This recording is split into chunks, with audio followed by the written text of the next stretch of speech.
Today we are going to learning about ninth biology, fourth chapter, transport of materials through plasma membrane అన్న చాప్టర్ల గురించి చూద్దాం మనం.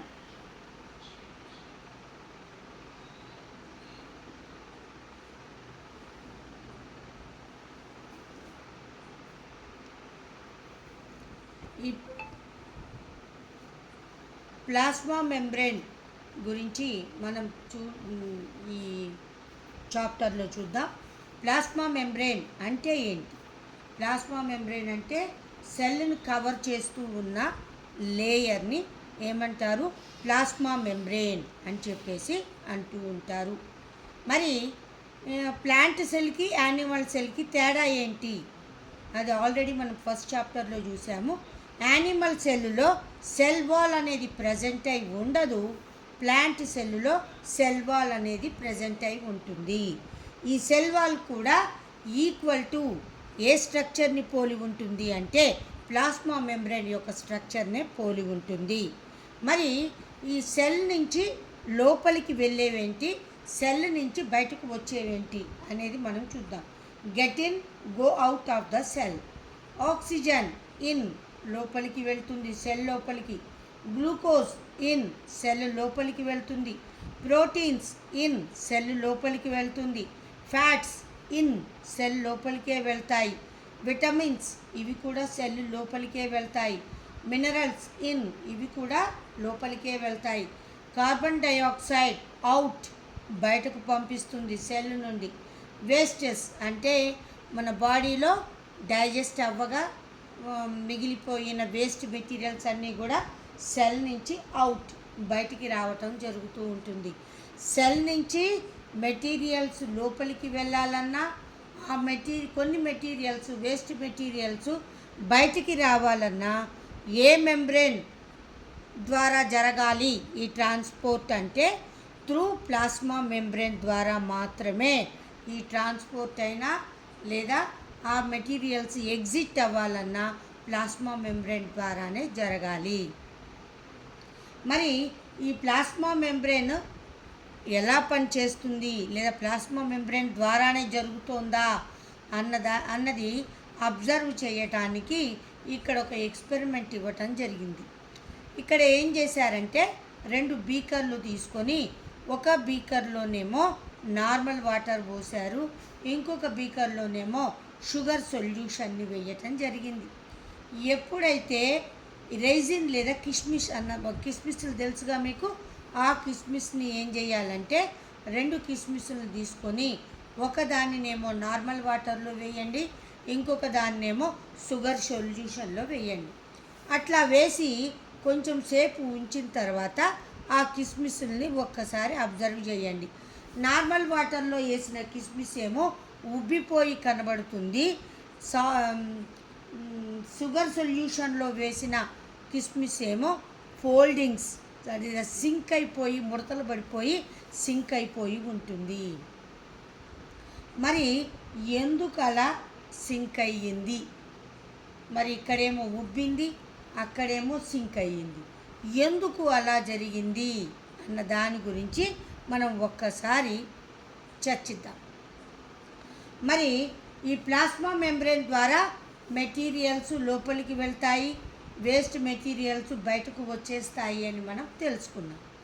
అయితే ఎప్పుడైతే మనం కిస్మిస్ని నార్మల్ వాటర్లో వేసామో ఆ నార్మల్ వాటర్ యొక్క కాన్సన్ట్రేషన్ కంటే కిస్మిస్లో ఉన్న వాటర్ యొక్క కాన్సన్ట్రేషన్ ఎక్కువగా ఉంటుంది, గాఢత ఎక్కువగా ఉంటుంది.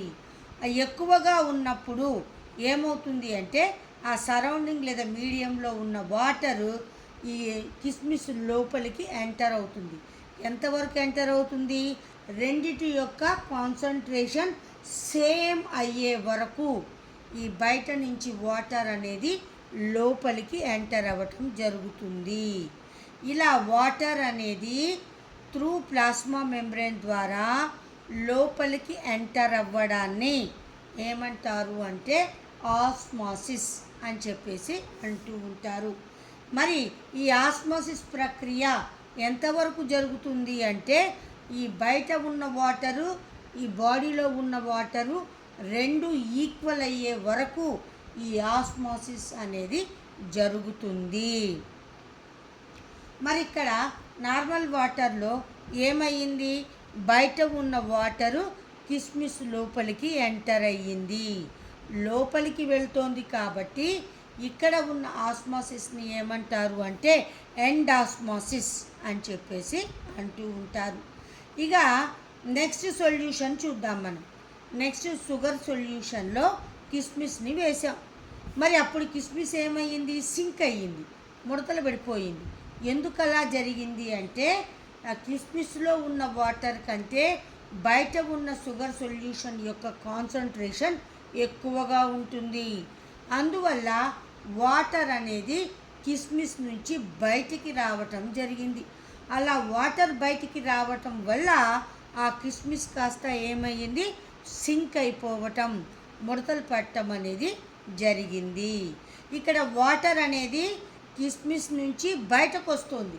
దానిని ఏమంటారు అంటే ఎక్సాస్మోసిస్ అని చెప్పేసి అంటూ ఉంటారు. ఎక్స్ అంటే వాటర్ బయటికి రావటం, అంటే ఎండాస్మోసిస్ అంటే బయట నుంచి వాటర్ లోపలికి పోవటం. ఇందాకలా జరిగిన సొల్యూషన్లో నార్మల్ వాటర్లోనేమో ఎండాస్మోసిస్ జరిగి కిస్మిస్ ఉబ్బింది. అదే షుగర్ సొల్యూషన్లో ఎక్సాస్మోసిస్ జరిగి ఆ కిస్మిస్ కాస్త ముడతలు పడటం, సింక్ అయిపోవటం అనేది జరిగింది. ఇక నెక్స్ట్ ఏంటి అంటే ఫిల్ట్రేషన్. ఫిల్ట్రేషన్ అంటే వడగట్టడం అని అర్థం. ఇప్పుడు మనం పంపు నుంచి నీళ్లు పట్టేటప్పుడు మన ఇంట్లో అమ్మ వాళ్ళు ఏం చేస్తారంటే బిందె మీద ఒక గుడ్డ కప్పేసి ఆ గుడ్డ మీద ఏది పంపుని తిప్పటం జరుగుతుంది. అలా తిప్పినప్పుడు ఏమవుతుంది అంటే ఆ వాటర్లో ఉన్న దుమ్ము, ధూళి లాంటివి ఏమైనా ఉంటే అవి ఆ గుడ్డ మీద ఆగిపోయి మంచి నీళ్ళు మొత్తం కూడా, క్లీన్ వాటర్ మొత్తం కూడా బిందెలోకి రావటం జరుగుతుంది. దీనినే ఏమంటారు అంటే ఫిల్ట్రేషన్ లేదా వడపోత అని చెప్పేసి అంటూ ఉంటారు. మరి దీనికి ఇంకొక ఎక్స్పెరిమెంట్ను కూడా చెప్పడం జరిగింది. ఏం చేశారు అంటే ఒక బీకర్లో వాటర్ తీసుకొని దాంట్లో రైస్ పౌడర్ లేదా బియ్యపు పిండిని కలిపారు. కలిపిన తర్వాత ఆ వాటర్లో కొంచెం అయోడిన్ సొల్యూషన్ కూడా వేశారు. అది అప్పుడు బ్లూ కలర్లోకి మారుతుంది. ఇప్పుడు ఒక ఫిల్టర్ పేపర్ని తీసుకోవాలి. ఆ ఫిల్టర్ పేపర్ని తీసుకొని దాన్ని వేరొక బీకర్ మీద పెట్టి ఇప్పుడు ఈ బీకర్లో ఉన్న వాటర్ని, బ్లూ కలర్ వాటర్ని ఆ ఫిల్టర్ పేపర్ గుండా ఆ బీకర్లో పోయాలి. అట్లా పోస్తే ఏమవుతుంది, ఆ ఫిల్టర్ పేపర్ మొత్తం కూడా ఈ బ్లూ కలర్ సబ్స్టాన్స్ ఆగిపోయి క్లియర్ వాటర్ అనేది కిందకి రావటం జరుగుతుంది. అంటే ఫిల్టర్ పేపర్లో ఏం ఆగిపోయినాయి, బియ్యం పిండి, అదే రైస్ పౌడర్, ఇంకొకటి అయోడిన్, ఈ రెండు కూడా ఫిల్టర్ పేపర్లో ఆగిపోయి మామూలు క్లీన్ వాటర్ అడుక్కి చేరటం జరిగింది. దీనినే ఏమంటారు అంటే ఫిల్ట్రేషన్ అని చెప్పేసి అంటూ ఉంటారు. ఈ ప్లాస్మా మెంబ్రేన్ అనేది ఫిల్టర్ పేపర్ లాగా కూడా పనిచేస్తుంది. అంటే బ్లడ్లో ఉన్న వేస్ట్ మెటీరియల్స్ని వడగట్టి మంచి బ్లడ్ని సెపరేట్ చేయటం జరుగుతూ ఉంటుంది. దాంట్లో కూడా ఈ ప్లాస్మా మెంబ్రేన్ అనేది కీ రోల్ని పార్టిసిపేట్ చేయటం జరుగుతూ ఉంటుంది. ఇక నెక్స్ట్ వన్ ఏంటి అంటే పర్మియబిలిటీ అంటే పర్మిషన్ ఇవ్వటం. బయట నుంచి కొన్ని మెటీరియల్స్ని ఏం చేస్తుంది, లోపలికి రావటానికి ఈ ప్లాస్మా మెంబ్రేన్ అనేది ఉపయోగపడుతుంది. ప్లాస్మా మెంబ్రేన్ నుంచి లోపలికి ఎట్లా వస్తున్నాయి ఏ మెటీరియల్స్ అయినా అంటే ప్లాస్మా మెంబ్రేన్ మీద చిన్న చిన్న టినీ పోర్స్ అనేవి ఉంటాయి. ఈ పోర్స్ ద్వారా బయట ఉన్న వాటరు దేంట్లోనికి ఈ ప్లాస్మా మెంబ్రేన్ ద్వారా ప్లాస్మా మెంబ్రేన్ ద్వారా సెల్ లోపలికి ఎంటర్ అవటం జరుగుతుంది. దీనినే ఏమంటారు అంటే పర్మియబిలిటీ అని చెప్పేసి అంటూ ఉంటారు. ఈ ప్లాస్మా మెంబ్రెయిన్ అనేది లివింగ్ ఆర్గానిజమ్స్లో ఫ్లెక్సిబుల్ మెంబ్రెయిన్గా పనిచేస్తుంది. ఇక్కడ ఇంకొక డెఫినేషన్ ఇచ్చాడు, సెలెక్టివ్లీ పర్మియబుల్. పేరులోనే ఉంది సెలెక్టివ్గా. అంటే ఏంటి? ప్లాస్మా మెంబ్రెయిన్ అన్నింటినీ లోపలికి రానివ్వదు. సెలెక్టెడ్ మెటీరియల్స్ కొన్నింటిని మాత్రమే సెల్ లోపలికి ఎంటర్ కావడానికి పర్మిషన్ ఇస్తుంది. కొన్ని మెటీరియల్స్ మాత్రమే సెల్ లోపలికి త్రూ ప్లాస్మా మెంబ్రెయిన్ ద్వారా సెల్ లోపలికి ఎంటర్ అవటం జరుగుతుంది. సెలెక్టెడ్ మెటీరియల్స్ మాత్రమే ఎంటర్ అవుతాయి. కాబట్టి దానిని ఏమంటారు అంటే సెలెక్టివ్లీ పర్మియబుల్ అని చెప్పేసి అంటూ ఉంటారు. ఈ సెలెక్టివ్లీ పర్మియబిలిటీ అనేది ఈ ప్లాస్మా మెంబ్రెయిన్ అనే యొక్క ఒక ఇంపార్టెంట్ ఫంక్షన్ అని కూడా మనం చెప్పవచ్చు. మరి ఈ ప్లాస్మా మెంబ్రెయిన్ యొక్క ఫంక్షన్స్ ఏంటి అన్నది మనం చూద్దాం. ఈ ప్లాస్మా మెంబ్రెయిన్ అనేది సెల్కి షేప్నివ్వటానికి ఉపయోగపడుతుంది. సెల్కి మెకానికల్ బ్యారియర్గా అంటే మెకానికల్ సపోర్ట్నివ్వడానికి ఉపయోగపడుతుంది. ఇది సెలెక్టివ్గా కొన్ని మెటీరియల్స్ను మాత్రమే, యూస్ఫుల్ మెటీరియల్స్ను మాత్రమే లోపలికి ఎంటర్ కానిస్తుంది. దానినే సెలెక్టివ్లీ పర్మియబిలిటీ అంటారు. ఎండోసైటోసిస్ అంటే ఏంటి?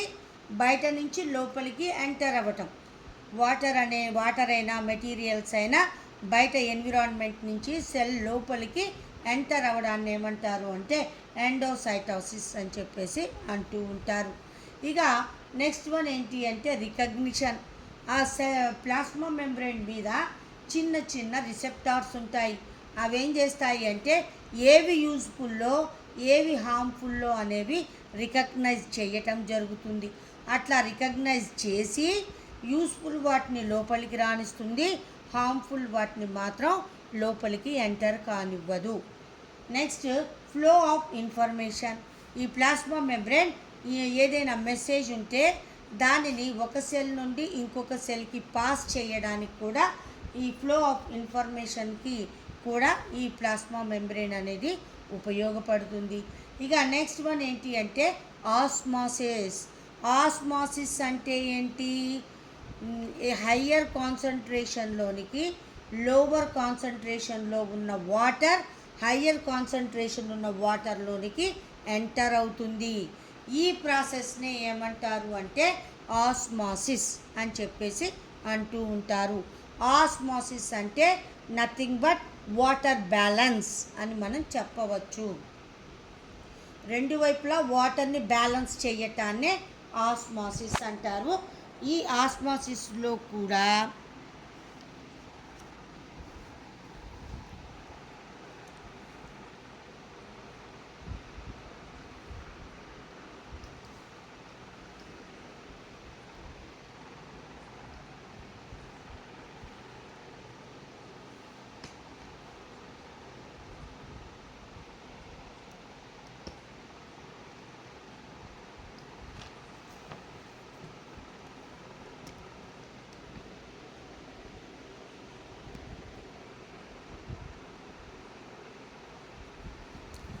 ఈ ఆస్మాసిస్లో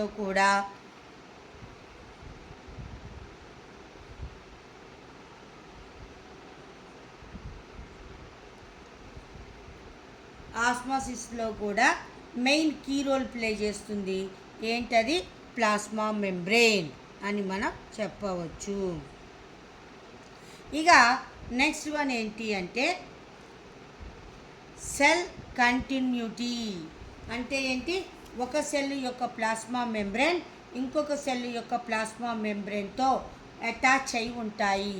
దానినే ఏమంటారు అంటే సెల్ కంటిన్యూటీ లేదా ప్లాస్మోడెస్మా లేదా సెల్ జంక్షన్స్ అని చెప్పేసి అంటూ ఉంటారు.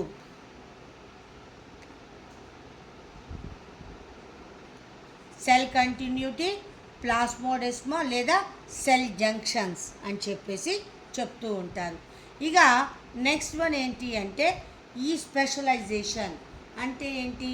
కొన్ని చోట్ల ఈ ప్లాస్మా మెంబ్రెయిన్ ఏం చేస్తుంది అంటే డైజెస్ట్ అయిన ఫుడ్ మెటీరియల్స్ని లేదా ఎక్సెస్ ఉన్న వాటర్ని ఏం చేస్తాయి? లోపలికి అబ్జార్బ్ చేసుకుంటాయి. దానినే ఏమంటారు అంటే అబ్జార్ప్షన్ అని చెప్పేసి అంటూ ఉంటారు. ఇట్లా అబ్జార్బ్ చేయటానికి వీలుగా స్పెషలైజ్డ్గా ఈ ప్లాస్మా మెంబ్రేన్ యొక్క స్ట్రక్చర్ ఉండటం అనేది జరుగుతుంది. ఎక్కడ ఉంటుంది అంటే మైక్రోవిల్లై, ఇది స్మాల్ ఇంటెస్టైన్లో ప్రజెంట్ అయి ఉంటాయి. ఈ విల్లై ఏం చేస్తుంది అంటే ఈ డైజెస్ట్ అయిన ఫుడ్ని అబ్జార్బ్ చేసుకుంటుంది త్రూ ప్లాస్మా మెంబ్రేన్ ద్వారా. ఇక నెక్స్ట్ వన్ ఏంటి అంటే ఇంపర్మియబుల్. ఇందాకనే చెప్పుకున్నాం, అన్నింటినీ లోపలికి పోనివ్వదు, సెలెక్టెడ్ మెటీరియల్స్ను మాత్రమే పంపిస్తుంది. దాన్ని సెలెక్టివ్లీ పర్మియబిలిటీ అంటాము. మరి కొన్ని మెటీరియల్స్ని లోపలికి ఎంటర్ కానివ్వదు, దానిని ఏమంటారు అంటే ఇంపర్మియబుల్ అని చెప్పేసి అంటూ ఉంటారు. ఇక మనం ప్లాస్మా మెంబ్రేన్ యొక్క ఎక్స్పెరిమెంటు ఇంకొకటి చేద్దాము. ఏంటి అంటే అది ఎగ్ ఎక్స్పెరిమెంట్. ఎగ్ ఎక్స్పెరిమెంట్ని చేసినప్పుడు ఏమవుతుంది అంటే 2 ఎగ్స్ని తీసుకొని 2 బీకర్లలో వేయాలి. ఆ బీకర్లో రెండింటిలో కూడా HCl యాసిడ్ని వేయాలి. ఆ HClని కానీ లేదా టాయిలెట్ క్లీనింగ్ చేసే యాసిడ్ని కానీ వేసి దాన్ని 6 నుంచి 8 అవర్స్ వరకు అలాగే ఉంచాలి. అట్లా ఉంచితే ఏమవుతుంది అంటే ఆ ఎగ్ పైన ఉన్న షెల్, ఎగ్ పొట్టు మొత్తం కూడా కరిగిపోతుంది. లోపల మొత్తం కూడా వైట్ కలర్ థిన్ మెంబ్రెయిన్ అనేది కనబడుతుంది. దానినే ఏమంటారు అంటే ప్లాస్మా మెంబ్రెయిన్ అంటారు. ఇప్పుడు ఈ 2 ఎగ్స్ని బయటకు తీసి వాటిని మంచిగా తుడిచి ఒకదానినేమో నార్మల్ వాటర్లో వేయాలి, ఇంకొక దానినేమో షుగర్ సొల్యూషన్ కానీ లేదా సాల్ట్ సొల్యూషన్లో కానీ వేయాలి. వేసి 3 to 4 అవర్స్ ఎగ్స్ని అలాగే ఉంచాలి. అట్లా ఉంచినప్పుడు ఏమవుతుంది అంటే నార్మల్ వాటర్లో ఉన్న ఎగ్ ఏమో ఉబ్బిపోయి కనబడుతుంది. ఈ షుగర్ సొల్యూషన్ కానీ లేదా సాల్ట్ సొల్యూషన్లో కానీ వేసిన ఎగ్ మాత్రం ముడతలు పడిపోయి ఉంటుంది, షింక్ అయి ఉంటుంది. అంటే ఇక్కడ నార్మల్ వాటర్లో ఏం జరిగింది, ఎండాస్మోసిస్ జరగటం వల్ల ఎగ్ ఉబ్బింది. మరి సాల్ట్ సొల్యూషన్ లేదా షుగర్ సొల్యూషన్లో ఏమయ్యింది, ఎగ్ నుంచి వాటర్ బయటకు వచ్చింది. దాన్ని ఏమంటారు ఎక్సాస్మోసిస్ అంటారు. దానివల్ల ఎగ్ అనేది షింక్ అయ్యి లేదా ముడతలు పడిపోవటం అనేది జరిగింది. ఇది ఎక్సాస్మోసిస్, ఇంకోటి ఎండాస్మోసిస్. ఎక్సాస్మోసిస్ అంటే సెల్ నుంచి వాటర్ బయటికి రావటం, ఎండాస్మోసిస్ అంటే బయట నుంచి వాటర్ సెల్లోనికి ఎంటర్ అవ్వటం. ఇక నెక్స్ట్ వన్ ఏంటి అంటే ఇంపార్టెన్స్ ఆఫ్ ఆస్మోసిస్. ఆస్మోసిస్ వల్ల ఇంపార్టెన్స్ ఏంటి, ఈ వాటర్ని రూట్స్ అనేవి అబ్జార్బ్ చేసుకుంటాయి ప్లాంట్లో అని మనకు తెలుసు. మరి ఈ రూట్స్ వాటర్ని అబ్జార్బ్ చేసుకునే ప్రాసెస్ ఏంటి అంటే ఆస్మోసిస్. ఆస్మోసిస్ ప్రాసెస్ ద్వారానే ఈ రూట్స్ అనేవి వాటర్ని అబ్జార్బ్ చేసుకుంటాయి. తర్వాత వాటర్ ఎంటర్ అయిన తర్వాత సెల్స్కి మధ్య వాటర్ మూమెంట్కి కూడా ఈ ఆస్మోసిస్ అనేది ఉపయోగపడుతుంది. ఒక్క వాటరే కాదు, మినరల్స్ కూడా లోపలికి అబ్జార్బ్ అవుతాయి. ఆ వాటరు మరియు మినరల్స్ వీటి యొక్క మూమెంట్కి కూడా సెల్స్లో ఆస్మోసిసే కారణం. ఇక నెక్స్ట్ వన్ ఏంటి అంటే ఈ ఆస్మోసిస్ ప్రాసెస్ ద్వారా వేస్ట్ మెటీరియల్స్ని ఈ ప్లాస్మా మెంబ్రేన్ ఫిల్టర్ చేసి వాటిని బయటకి పంపించటం జరుగుతూ ఉంటుంది. ఈ అబ్జార్ప్షన్ ఇప్పుడే చెప్పుకున్నాం, డైజెస్ట్ అయిన మెటీరియల్స్ని తర్వాత ఎక్సెస్ ఉన్న వాటర్ని అబ్జార్బ్ చేసుకుంటుంది. త్రూ ఏ ప్రాసెస్ ద్వారా అంటే ఆస్మోసిస్ ప్రాసెస్ ద్వారానే అబ్జార్బ్ చేసుకుంటుంది. ఇక నెక్స్ట్ టాపిక్ ఏంటి అంటే డిఫ్యూషన్. డిఫ్యూషన్ అంటే స్ప్రెడ్ అవ్వటం అని అర్థం. మరి దీనికి మంచి ఎగ్జాంపుల్ ఏంటి అంటే ఒక సెంట్ బాటిల్ తీసుకుందాం. ఒక రూమ్ని క్లోజ్ చేసి ఆ సెంట్ బాటిల్ని ఓపెన్ చేద్దాం. ఓపెన్ చేస్తే ఏమవుతుంది, 1 or 2 మినిట్స్లో ఆ రూమ్ మొత్తం కూడా సెంట్ వాసన రావటం జరుగుతూ ఉంటుంది. మరి దానికి కారణం ఏంటి, అలా స్ప్రెడ్ అయ్యే ప్రాసెస్ని ఏమంటారు అంటే డిఫ్యూషన్ అని చెప్పేసి అంటూ ఉంటారు. దాని యొక్క డెఫినేషన్ చూద్దాం.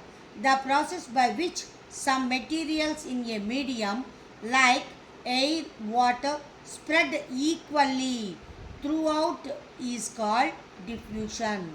అంటే ఏంటి, ఈ మెటీరియల్స్ వాటర్ అయినా సరే ఏవైనా మెటీరియల్స్ ఎయిర్లో కానీ వాటర్లో కానీ ఈక్వల్గా స్ప్రెడ్ అవుతాయి.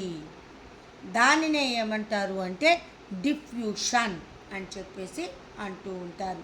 ఇక ఈ డిఫ్యూషన్ మీద ఎక్కువ ఎక్స్పెరిమెంట్లు చేసిన సైంటిస్ట్ ఎవరు అంటే థామస్ గ్రాహం. ఆయన ఎక్స్పెరిమెంట్లు చేసి డిఫ్యూషన్ మీద ఒక బుక్ రాయటం జరిగింది. దానిని ఏమంటారు అంటే గ్రాహమ్స్ లా ఆఫ్ డిఫ్యూషన్ అని చెప్పేసి అంటూ ఉంటారు. ఇక next topic and last one ఏంటి అంటే రివర్స్ ఆస్మాసిస్. పేరులోనే ఉంది రివర్స్. ఆస్మాసిస్ అంటే ఏం చెప్పుకున్నాం మనము, లోవర్ కాన్సన్ట్రేషన్ నుంచి హయ్యర్ కాన్సన్ట్రేషన్లోనికి వాటర్ ఎంటర్ అవుతుంది, దానినే ఆస్మాసిస్ అంటారు.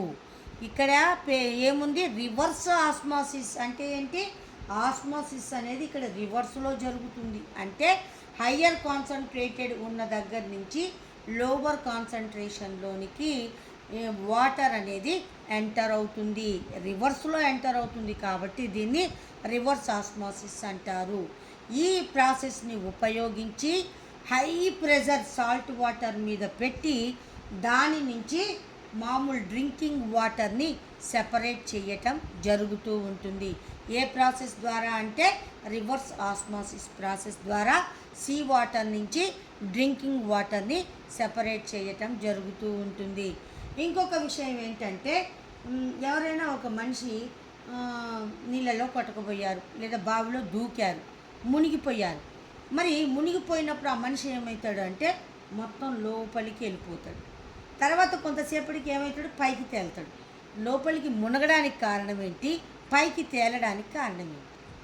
లోపలికి ఎందుకు మునుగుతున్నాడు అంటే మన బాడీలో ఉన్న కాన్సన్ట్రేషను బయట ఉన్న వాటర్ యొక్క కాన్సన్ట్రేషన్ కంటే ఎక్కువగా ఉంటుంది. అందువల్ల ఫస్ట్ లోపలికి వెళ్ళిపోవటం జరుగుతుంది. లోపలికి వెళ్ళంగానే ఆ బయట ఉన్న వాటర్ మొత్తం కూడా ఆ మనిషి యొక్క బాడీలోకి వెళ్ళిపోవటం జరుగుతుంది. అట్లా బయట ఉన్న వాటర్ మొత్తం బాడీలోకి ఎంటర్ అయ్యాక రెండింటి యొక్క వాటర్ బ్యాలెన్స్ ఈక్వల్ అవుతుంది. ఈక్వల్ అవ్వగానే ఆ బాడీ అనేది పైకి తేలడం జరుగుతూ ఉంటుంది. ఇక్కడ కూడా మనుషులు మునిగిపోయి చనిపోవడానికి కారణం కూడా ఏంటి అంటే ఒక రకంగా ఈ ఆస్మాసిసే కారణం అని కూడా మనం చెప్పవచ్చు. ఇక నెక్స్ట్ వన్ ఏంటి అంటే ఆస్మాసిస్ అనేది does not take place in dead cells.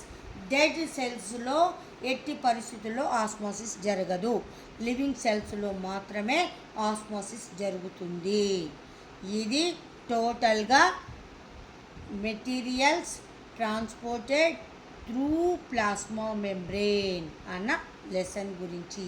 దీంతో ఈ చాప్టర్ మనం క్లోజ్ చేయటం జరుగుతుంది. Thank you.